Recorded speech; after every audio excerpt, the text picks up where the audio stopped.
Moltíssimes gràcies per la vostra assistència.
Les causes concretes les diran els inspectors de Mossos d'Esquadra.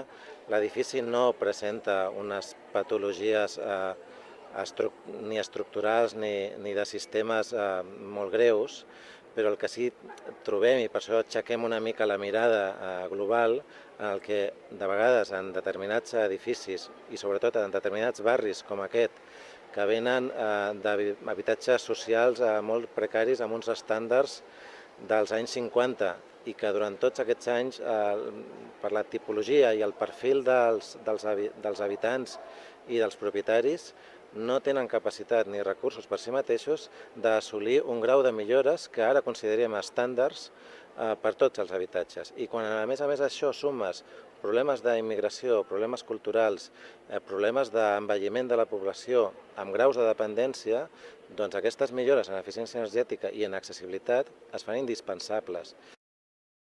Y la verdad que hemos pasado muy mal. La causa del fuego no sabemos aún.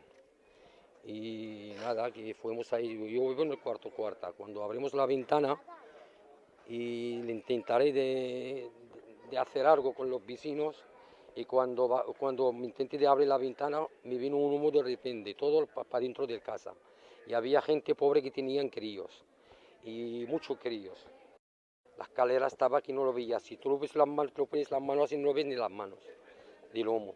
Y todo abajo, todo es un destrozo, es un desastre, la verdad, es un desastre.